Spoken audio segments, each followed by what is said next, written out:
Hey everybody, Tom Barnes here, stories from the 78 from the Hyde Park Art Center, naturally in Hyde Park.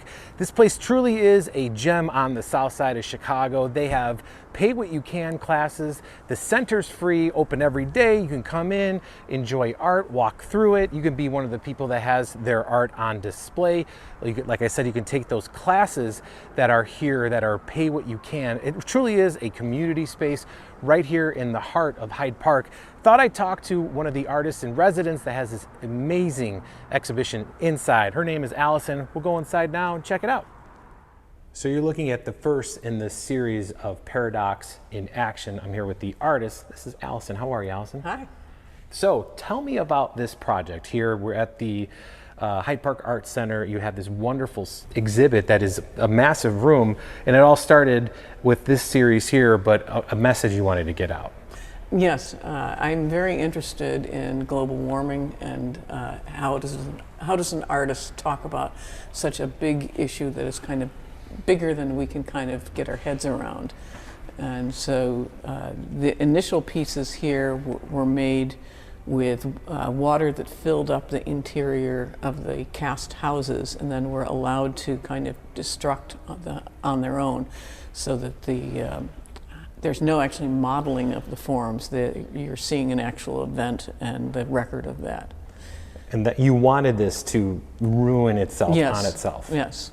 To kind of give the depiction of what we're seeing over here, correct? Yes, what we're seeing over here are all the rooftops that were taken from documentation of Hurricane Harvey, and particularly Port Arthur, Texas. I used a huge archive of images that went into this exhibition to kind of make me familiarize the events that happened.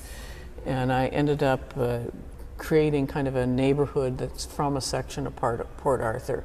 And it's made to kind of create the feeling of a landscape. So when you walk in the door, you come in and you see this whole installation, and perhaps the first thing you notice is that they're ceramics and they're quite beautiful, and that might be what you focus on initially.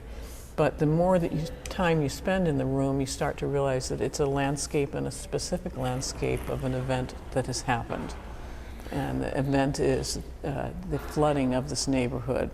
And that's also why I'm only depicting the roofs of them, because the rest of the houses were underwater.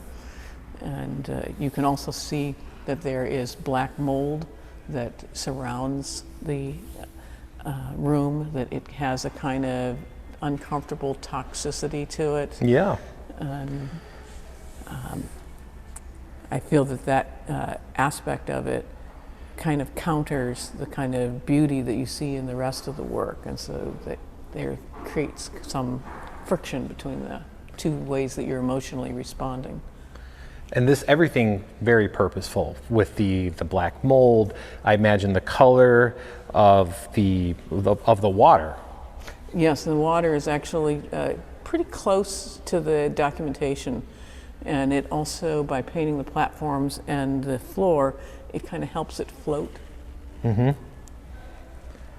And also brings the viewer, when you're down on the ground floor, you'll see that it kind of pulls the viewer down to floor level. It's like because this is a huge room up here. Yes, very big. It's usually filled with big sculptures, and here these are really tiny pieces relatively, but they have a big presence in the room because of this scale of the installation and the way that the viewer's viewpoint is brought down to the floor as well.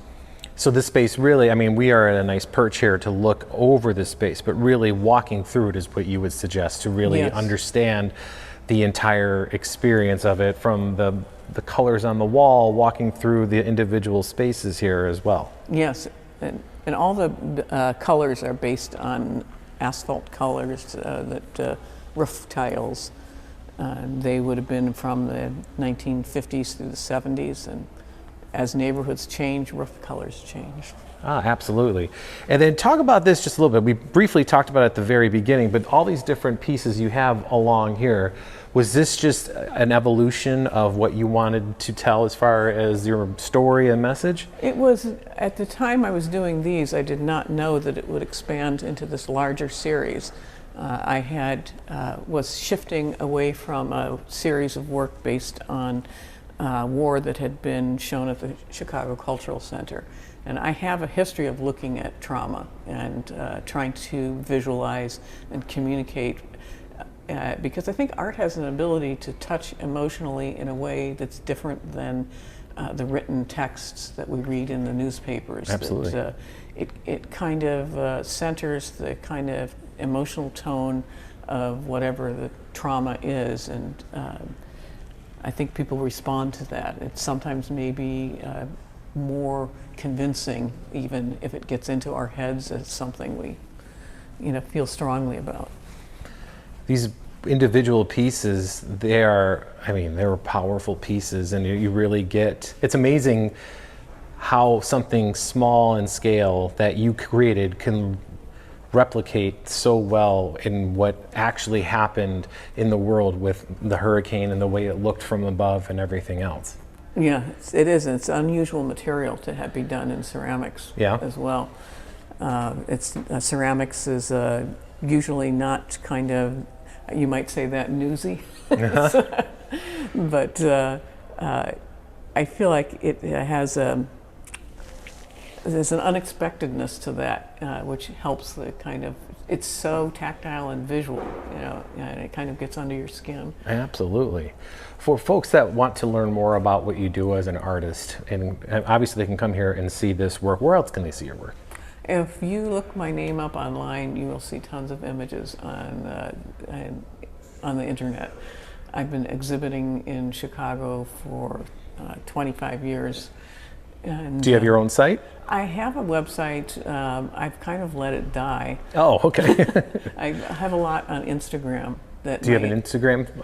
Yes, the Instagram that I have is, you'll see a lot on there. You can also get close-up looks at everything. What's the Instagram handle? Alison Ruttan, with no space in between. And how long can people come and see this work here? Till July 12th. Till July 12th. So you got till July. But Alison, thank you so much for creating art that is wonderful and powerful and has a message, and bringing it to a place like this for many to see. Thank you. Thank you. All right, that is the Hyde Park Art Center here in Hyde Park, tombarneychicago@gmail.com. If you have a story from the 78, go over to the website, storiesfromthe78.com. And this place truly is like a walking art gallery. You can walk around, see works of folks that have taken classes here, who have exhibitions here. There's a lot happening here. Great spot here in Hyde Park. Come check it out.